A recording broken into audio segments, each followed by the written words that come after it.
hello and welcome. I am ecstatic actually to be able to have our guest with us today, the one, the only Bob Burg.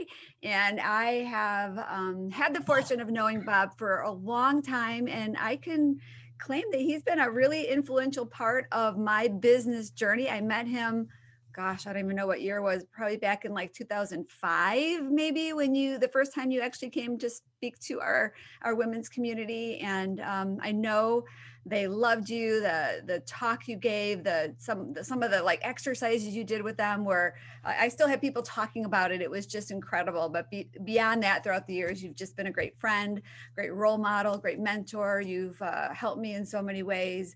And most importantly, getting the go-giver mindset. Because when I started networking, I didn't even think about the other person. I would just go to a room. And of course, as an introvert, I was like worried about me. And then I'd be passing out my business cards. And, I wonder why I wasn't getting any business. It's because I wasn't investing in other people.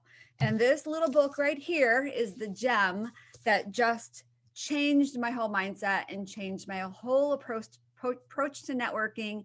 And then as a leader, as I grew my business, your leadership book was also just an instrumental part of my becoming and continuing to evolve to be a better leader. I'm not saying I'm there, but I'm continually working on it.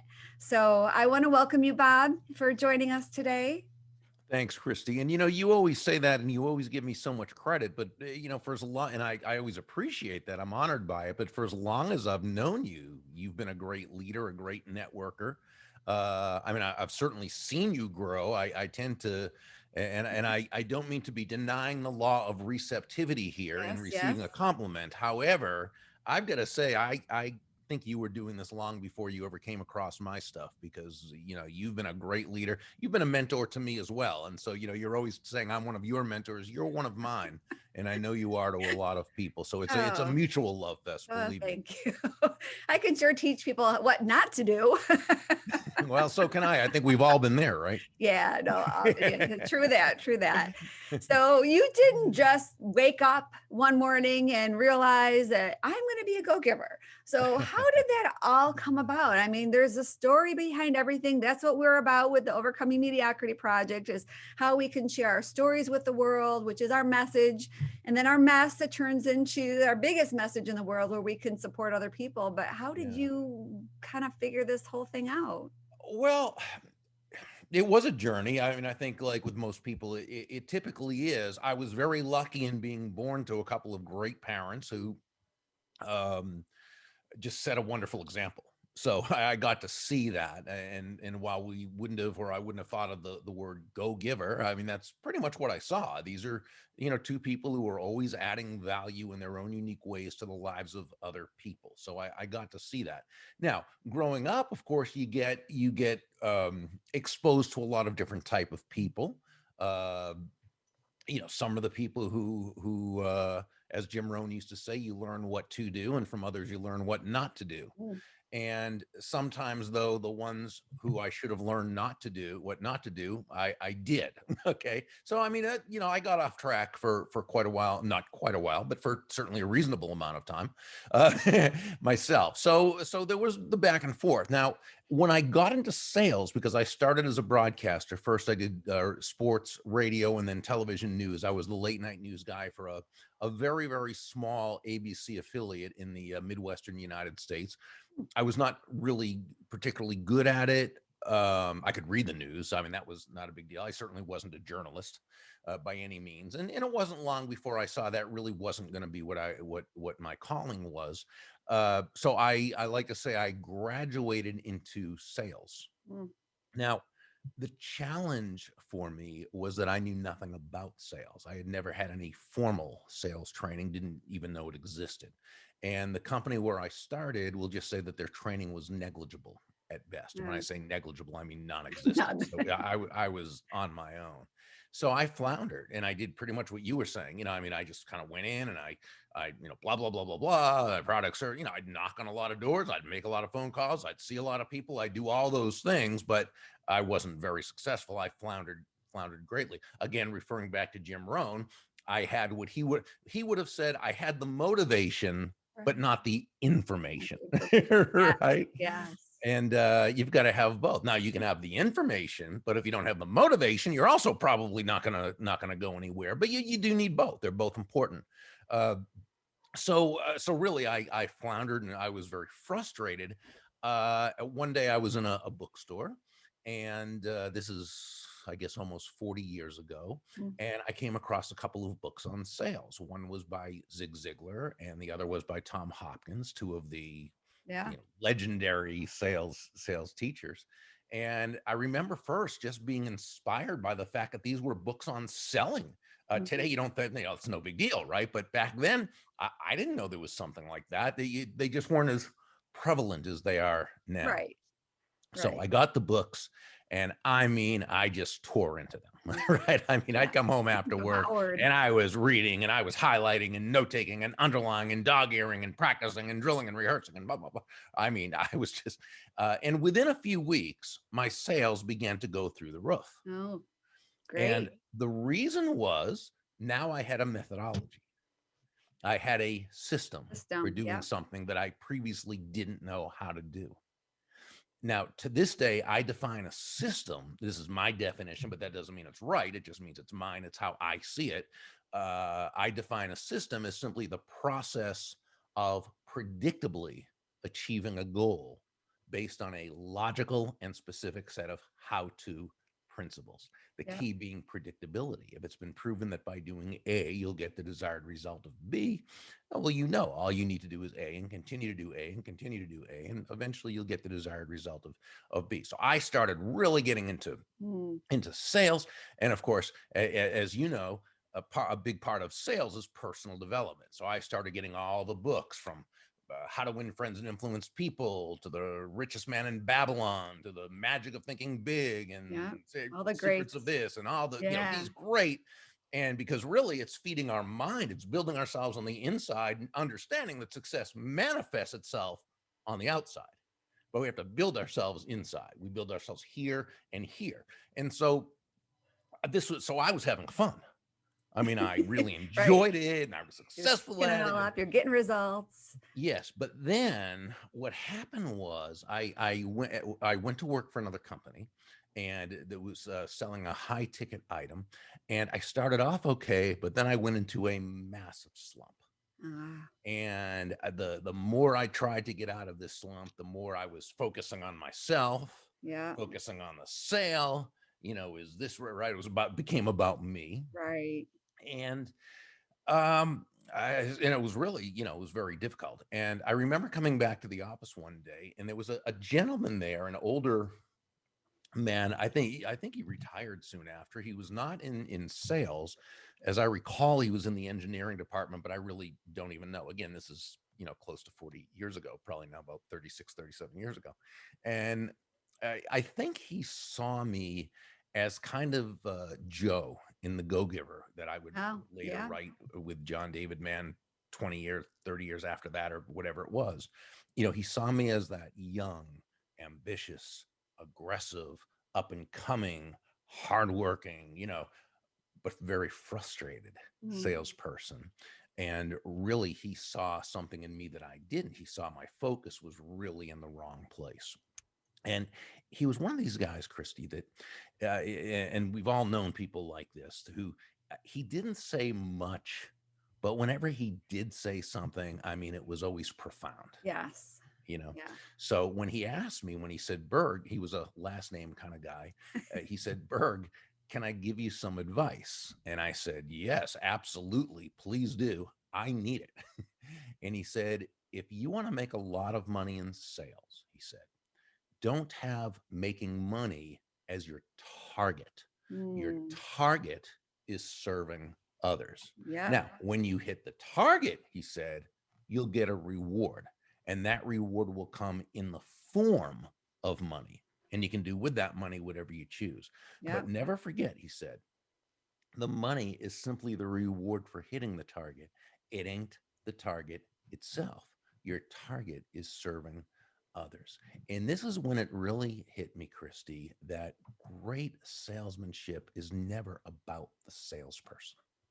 Okay, great salesmanship is never about the product or service, as important Right. as those are. Great salesmanship is really about the other person. It's Mm-hmm. about the lives of those who you choose to touch. It's about those people whose lives are made in some way better just by you being part of it. Wow. And I think when we face in that direction, when we shift our focus off of ourselves, moving Mhm. from what I call an I focus or me focus to an other focus, looking to bring value to that person, and we operate this way, now we're really 9 steps ahead of the game in a 10-step game. Yeah. Wow, that is so good. I love that money is just the reward because we can, especially as entrepreneurs, tend to get focused on that Right. as the target. And then we Yeah. lose sight of what we're really trying to do. We're really trying to help people. But Yeah. because money tends to sometimes be in the way of that process and it shouldn't be. And if we can just push it aside and just keep our eyes on the prize, which is getting that result for our client and our customer, and then the money's going to come. Yeah. And I agree totally. And here's the thing, it's not like doing that is just a nice thing to do. Okay. We've got to understand, and I say this, I usually say this when I speak to a corporate sales audience, but it would be for anyone, it would be for none, and that is this: nobody is going to buy from you because you have a quota to meet. Right. Okay. Right. That's why I say corporate, because they Exactly. always have quotas. That, nobody's going to buy from you because you need the money or Yeah. because you have a mortgage payment or even because you're a really nice person. Okay. Right. Right. They're going to buy from you only because they believe they'll be better off by doing so than by not doing so. Yeah. And that's the only reason anyone ever should buy from you or from me or from anyone else. Now, that's good news because Hmm. it means that that entrepreneur or salesperson who can take their focus off themselves Yeah. and place it on that other person, that's the person who creates that benevolent context for the know, like, and trust relationship to Yeah. occur. Yeah. And it's part of the system that you mentioned earlier, because if you know that you can provide this result for the person with this problem, Right, then right. that's a system, right? And if you focus on that system as you're providing their way out or their solution, then you just help as many, the more people you help, the more results you're going to get. Exactly. Yeah. And it's so funny. And I think back to that person who gave me that advice. And yeah, I Mhm. didn't know that person really. I mean, just and I think about a mutual friend of ours, Dondi Scumaci, Oh who yeah, is done. is one of the greatest leaders Mm. today, I think, in certainly in the corporate marketplace. I mean, but Dondi and I and I always say Dondi and I came up with this term, but I think probably Dondi came up with it and I agreed because that's usually how that goes. She's And brilliant. Yeah. she is brilliant. She has what I call Dondiisms, Yeah. hashtag Dondiisms, right? Yeah. So brilliant. But she had, I'm sure it was her who said that we call these people drive-by mentors. Ah. And drive-by mentors are, it's that person who you may or may not have a relationship with, you may know as hi, how are you, or passing the whatever, but they just happen to come along at the very exact time with the Yeah. exact thing you need to hear at the Mhm. exact moment you're open to hearing it. Right. Right. That's a, Timing. yeah. Timing is And everything. we never know when we're that drive-by mentor or when someone else is, or what have you. But you think about what a difference we can make in someone's life just by being there, kind of listening. He obviously had that insight to know, Mm. that I was ready for that and that I needed it. And I think, we can always do that. We can make a big difference in people's lives. Yeah. Yeah. So he came up to you and said, Berg, are you ready for advice? And Basically, you that was said, it. yes, yes, yes, please. The timing was perfect for you. So Yeah. how did that change? How did that change you? Um, it was a real mind shift, and that was the thing, and that's what I needed. Mm. Because remember, and this is where I said I kind of got off the track, right? Yeah. And that is thinking it was about me, Hmm. thinking it was, oh, great, pride in making the sale. Yeah. Well, forget about making the sale. How about bringing value to another human being? Yeah. And that's what really did it. Yeah. Yeah. So then you started increasing your sales and you kind of went on this journey. In that how long Oh, did you yeah. stay in that company? Yeah. I guess I was with them about a year and a half, 2 years. I worked my way up to sales manager of that company, actually. Okay. And yeah, and it was from doing that that I was then asked to kind of speak and show others how to do the same thing that was kind of working for me. And it morphed into a speaking business. Got There, it. it was a little bit more roundabout than that. I'm Yeah. editing it for, for time, but basically that's how it happened. And yeah, Okay. And how yeah. did the Go Giver book come about? Because I know you had a lot of books before that. I love Endless Referrals is still my Bible. Love Thank that you. book. Thank you. And I know I did some of your courses. Is it the Mastering the Name? I'm not sure the exact title, but Yeah, that was, remembering names and faces was one yeah, of them, and and some of the yeah. yeah. You got a So good you're just, memory, buddy, yeah, just to be able to think of I wasn't even, but yeah, but even the different, yeah. yeah, well, Endless Referrals was kind of my first big book in a sense, and it was a how-to book on how entrepreneurs and salespeople who had they had a great product or service, they were proud of it, they knew it brought exceptional value to others, but they Mhm. may either not have been comfortable with the process of going out into their community and creating those know, like, and trust relationships. And so Mhm. that was a system. The Yep. book was basically my system for doing that.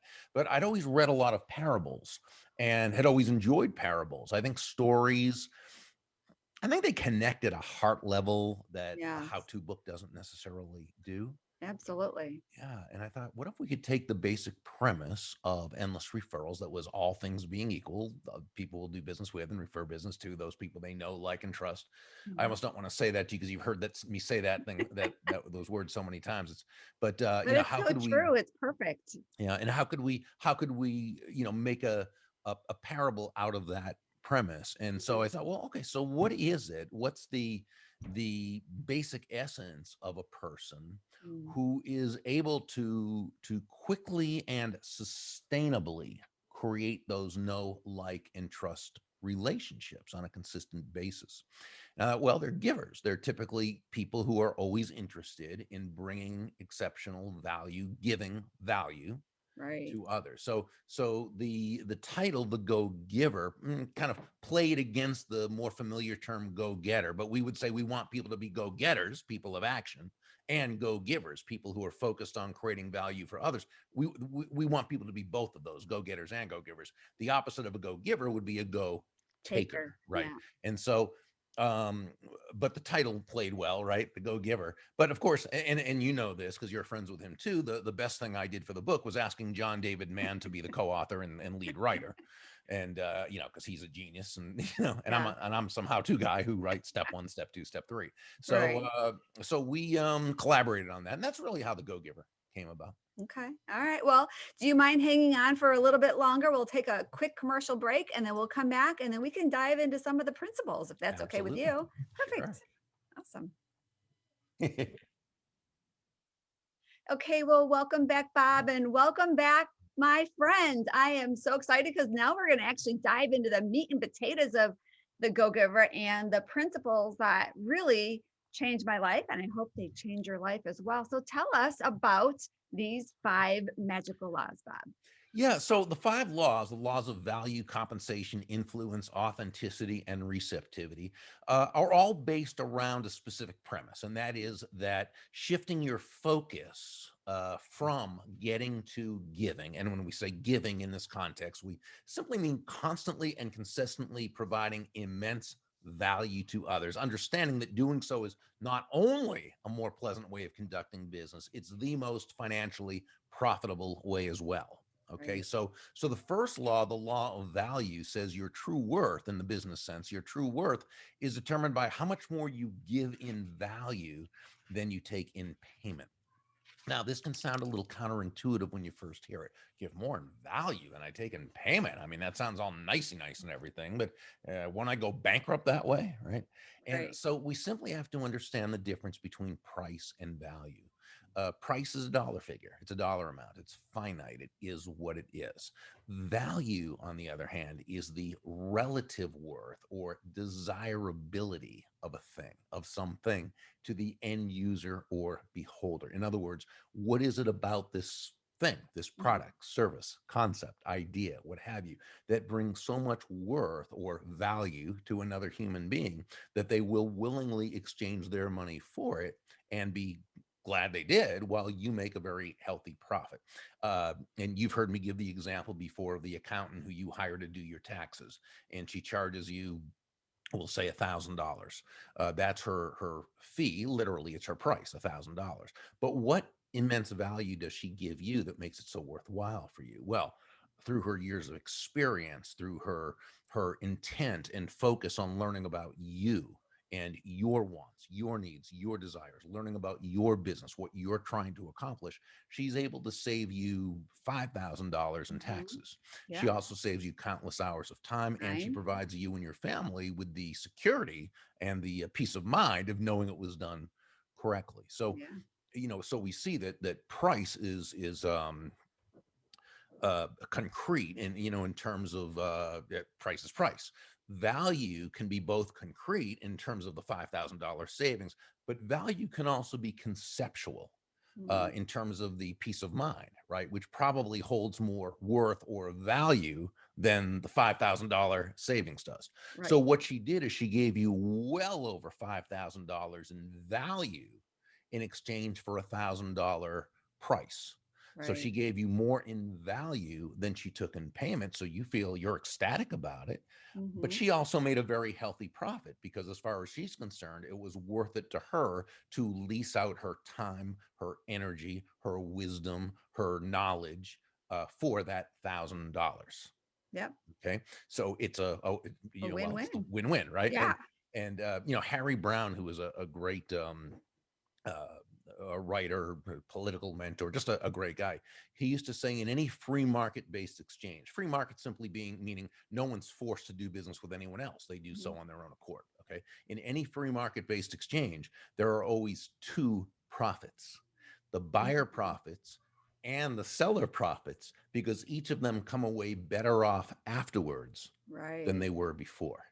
Right. And so, but here's the thing, this is what's so important. This happened because the seller, the accountant, Uh-huh. because her focus was not on the money she was receiving. Her Right. focus was on the value she was giving. Yes. And this is why John and I say that money is an echo of value. The first time I heard that, that was like perfect. And I Oh, still thank you. remember that when I first heard that, I'm like, it's so true. Money is the echo of value. And it's a great way to look at it differently. Yeah, yeah. So, the focus has to be on the other person, right? Yeah. Just like that drive-by mentor taught me, right? Yeah. The Yeah. the the the money we receive is simply a result. It's the natural result of the value we provide another human being. That's basically the law of value. The law of compensation says that your income is determined by how many people you serve and how well Mhm. you serve them. So where law number one says to give more in value than you take in payment, law number two tells us that the more people whose lives we touch with the Mhm. exceptional value we provide, the Right. more money with which we'll be rewarded. In the story, the CEO, Nicole Martin, one of the mentors, she told Joe, the protege, that law number one represents the law of value, represents your potential income. But Okay. it's law number two that represents your actual income, because law number two is about the number of lives you impact. Right. So you can have great value, but if you're impacting very few people, Christy, you can only earn so So much. much. Yeah. Yeah. Yeah. It's So taking I that guess so. formula, right? It's just applying that Exactly. formula. Yeah. Yeah. Exceptional value plus significant reach equals very high compensation. Yeah. Law number three is the law of influence. And this one says that your influence is determined by how abundantly you place other people's interests first. Now, Okay. again, counterintuitive when you hear it, Pollyanna-ish sounding, right? Your influence is determined by how abundantly you place other people's interests first. So let's go into that a little bit.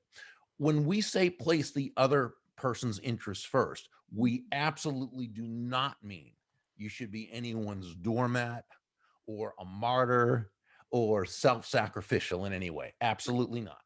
It's simply understanding, as Joe, the protege in the story, learned from several of the mentors, the golden rule of business, of sales, of networking.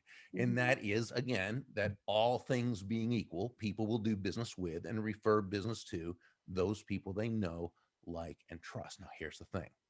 There's no faster, there's no more powerful, there's no more effective way to elicit those feelings toward you in others Right. than by genuinely, right, and authentically moving from that I or me focus Mhm. to that other Other focus, focus. looking to, as Sam, one of the mentors in the story, advised Joe, looking to make your win all about the other person's win. So there's nothing self-sacrificial about this. It's all simply understanding that this is how it works. This is how life works. Yeah. Wow. This is also good. So we got through the law of value so well, and the law of compensation, the law of influence, and the next one is the Yeah, this law is the of law of authenticity. exactly. And the law of authenticity says the most valuable gift you have to offer is yourself. Mm, In this part of the story, Deborah Davenport, who was again one of the mentors, there were several different mentors that Joe, the protege, got to meet. And Deborah shared a very important lesson that she learned in her sales career, and that is that all the skills in the world, the sales skills, technical skills, people skills, as important as they all are, and they are all very, very important, they're also all for naught if you don't come at it from your true, authentic mm, core. But yeah. when you do, when you show up, as we like to say, as yourself, right? Day Right. after day, week after week, month after month, people feel good about you. They Yeah. feel confident in you. They feel safe with you. And why wouldn't they? They know who they're Mhm. getting. As human beings, we demand consistency in those we trust. Okay. Right. And when we're authentic, by the very nature of the thing, we're showing up consistently. We're showing up as Mhm. ourselves. And that's when people, again, begin to know, like, love, trust you, want to be in relationship with you, want to do business with you personally, want to introduce you and refer you to others. The key, though, and I think this is so important, is because we ask the question, well, why do some people not show up authentically then, right? Yeah. And we think, well, are they dishonest, or are they looking to pull one over? Well, it's a big world. There's lots of people out there, but that's not usually the case. Typically, when someone does not show up authentically, and I'll say 99 times out of 100, it's simply because they don't have the self confidence Yeah. That's to do very so. true. I've noticed that for sure. Yeah, they don't recognize, they don't embrace, they don't celebrate their strengths, that Yeah. magnificent value that they possess, both Mm, intrinsically and based on certain skill sets and abilities and talents and characteristics that allow them to add value to the marketplace. I mean, that's why being around a leader like yourself is so important, because you're able to help these people to see mm, what their unique assets of value are. yeah. That's so very important. Yeah. And I think with social media, I think this sometimes can bring people to feel that they need to be like others. And they see something that somebody's doing, they're like, oh, I've got to do that. And there's a lot of that going on instead of sometimes we got to put our blinders up to all that and just go within and really Yeah. figure out who we are. And then when we're able to do that and show up authentically, then people see that they can trust us and then they're kind of attracted to us. Well, exactly. Exactly. Yeah. Authenticity is a very attractive trait. Yeah. Yeah. And, people confuse authenticity sometimes with letting it all hang out and just not having a filter. No, that's not No. authenticity. That's being rude. I mean, I Okay. No, shouldn't. Well, I should. no. Oh, no. Go right ahead. What? No, I was going to just say something, but no, I don't think that's but uh but yeah, I mean, so Mark Sanborn brings up a great point, that based on what you were saying, he says that a lot of times what we're seeing, this on social media, we're yeah. seeing other people's highlight Highlight reels, reels. Yes. right, and we look at our own blooper tapes. Yeah. Yeah. So, Yeah. The ones that uh, keep playing over in our head yeah, over and right. over and I over still see the again. one where I was 16 years old in high school and spit milk through my nose in front of a bunch of pretty girls. So, I mean, you know, I so actually yeah, saw that on that social was a media the blooper other reel. day, Bob. That was last week actually, but I'll say when I was 16. Okay. Ah, Yeah, so we've got value and compensation, influence, authenticity. The last one, yes. and you and I have talked about this, the Yes. law of receptivity. Yes. Yeah. And Christy, this simply says the key to effective giving is to stay open to Yes. receiving. And it really means nothing more than that recognizing that we breathe out Yeah. and we breathe in. Yeah. Right? We breathe out carbon dioxide, we breathe in oxygen. We breathe out, which is giving, and we breathe in, which is receiving. Yeah. And despite the so many negative messages we get from the world around us about money and prosperity and Mm. business and all that, the fact is, giving and receiving are not opposite concepts. Giving and receiving are simply two sides of the very same coin, Yep. and they work in tandem. Um, it's not, are you a giver or a receiver? No, you're a giver and And a receiver. receiver. But we know that the way life works, the laws of life say, and the laws of business say, we need to focus on the giving. We Mm. focus on the other problem, bringing immense value to those we deal with. And Mm. then we allow gratefully the receiving. Yeah. Yeah. And I actually see that a lot with the clients I work with, that's, I think, the area that they struggle the most. Oh, yeah. Yeah. And of course I work with women. And so women, I feel, and I'm not, maybe I don't know, because I don't really work with a lot of men, but I see women really, really can struggle with that. And they feel that they just keep having to give, and they've given for so much of their life by taking care of their family and their children and their husbands and maybe the job that they're at. And then when it comes time for them to receive and actually step into their greatness in their life, it's just Mhm. hard for them. Yeah. It's And very hard. this is one reason why I really suggest making or I should say, proactively making a study of Mm. prosperity.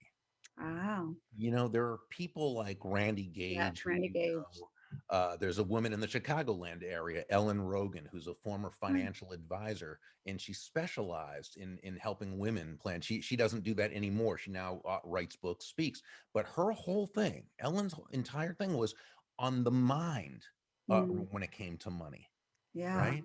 The Yeah. investment part, that's easy. There's a certain system of what you can do and blah, blah, blah. No, it was on how to really embrace your Right. prosperity. And she was so wonderful with that. There's people like Sharon Lechter. There are Oh, people like David Nagel and Bob Proctor. I mean, there are people out there who specialize and when these people talk about prosperity, I'm telling you, 99.9 of what they're teaching is the mind, yeah. Yeah. Well, because right? otherwise, if the mindset's not right, you'll get it, it'll just be gone. I mean, how many Exactly. stories are there about lottery winners that win, $6 million, and then a year later it's all gone Right. because they Exactly. didn't know how to, their brain wasn't able to just manage that thought process of being in a different place. And then they Sure, just spent absolutely. It it all. was incongruent with their self-image. Absolutely. Yeah. Yeah. Yeah. Huh. Yeah. Wow. Well, this has been a value packed interview. So I really, really appreciate you sharing with our audience today. And I know you have a really special gift that you want to share. And this can be located on your website, burg.com. And Mhm.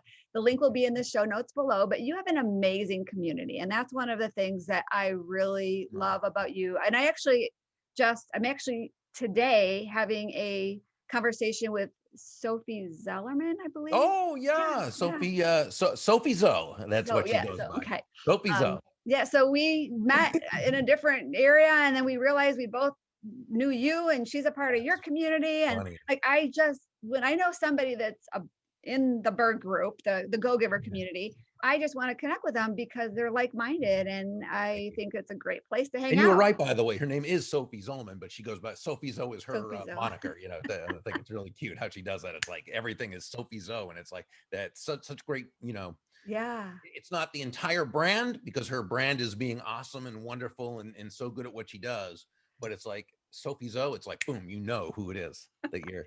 Well, I haven't had a chance to talk with her yet. So Go we good. just scheduled a Tell her call so I can I get to said know her. hello. So I'm sure I will learn all about her later on this afternoon. Oh, good. But yeah, I mean, my point is you just got an amazing community with just like-minded go-givers. And one of the things that you're giving away is this 5 principle to creating a culture of Culture. excellence. And so, Yeah. yeah, I mean, that is going to be value-packed content for to share Yeah. with our listeners And today. we're very fortunate because the team that my business partner Kathy Oh, Tajanel, who you're great friends with, of yes, course Shannon Farabee, who yes, does all of yes. our, and she loves you, and of course she worked with you on your on the book. Yeah, she was in Uh, one of her overcoming mediocrity yep, books, and then we helped her publish a book, and now we're working on a next one. yeah. So there's a lot of crossover within our Yes. organizations, and all everyone who I'm associated with loves you, and we love your leadership and everything that you stand for, everything you are. So it's really a Oh, joy to be with you and reconnect. yeah. Well, thank you so much, Bob. And I hope you will join us again at a future date for an encore interview. I'd love to. You're always welcome to be joining us, and just have a blessed rest of the day. Thanks. You too. All right. Bye bye for now.